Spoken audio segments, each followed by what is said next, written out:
में जगाया और सताया वाला।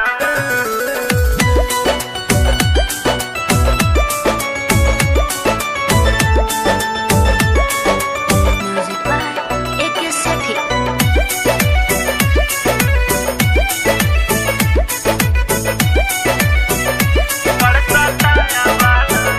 एकदम मम्मी के दुलारी दूसरे पापा के हम प्यारी बड़ सताया बालमा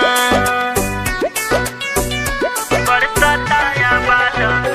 एकदम मम्मी के दुलारी दूसरे पापा के हम प्यारी बड़ सताया बालमा बड़ सताया बालमा। कांचे निदिया में जगाया बड़ सताया बालमा कांचे निदिया में जगाया बड़ सताया हे सताया बालमा हो सताया बालमा बड़ सताया बालमा। कांचे निदिया में जगाया बड़ सताया बालमा कांचे निदिया में जगाया बड़ सताया बालमा कांचे निदिया में जगाया बड़ सताया बालमा।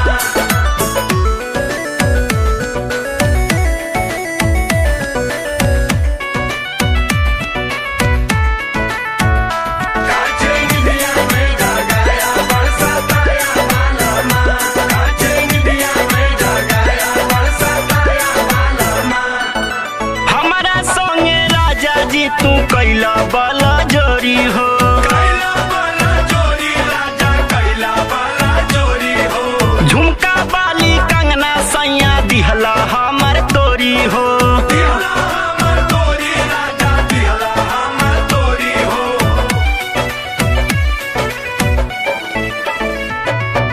हमरा संगे राजा जी तू कैला बला जोरी हो। झुमका कंगना बाली हमर दिहला सैया तोरी हो। देहिया टूटे पोरे पोर तोके टेंशन नहीं मोर दिल दुखाया बालमा ओ दिल दुखाया बालमा। कांचे निदिया में जगाया बड़ सताया बालमा कांचे निदिया में जगाया बड़ सताया बालमा हे सताया बालमा हो सताया बालमा बड़ सताया बालमा। कांचे निदिया में जगाया बड़ सताया बालमा कांचे निदिया में जगाया बड़ सताया बालमा कांचे निदिया में जगाया बड़ सताया बालमा।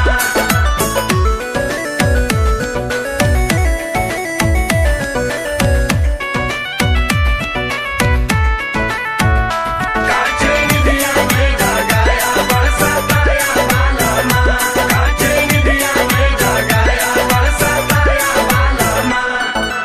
एके सेठ रविंदर दीवाना बतिया हमर माना हो बतिया हमर माना पिया बतिया हमर माना हो।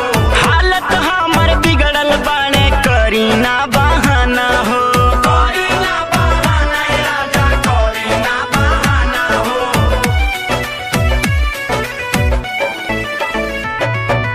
एके सेठ रविंदर दीवाना बतिया हमर माना हो। हालत हमर बिगड़ल बाड़े करीना बहाना हो। कौनो बात ना छिपैला विजय विमल से बतैला बड़ हंसाया बालमा हो बड़ हंसाया बालमा। कांचे निदिया में जगाया बड़ सताया बालमा कांचे निदिया में जगाया बड़ सताया बालमा हे सताया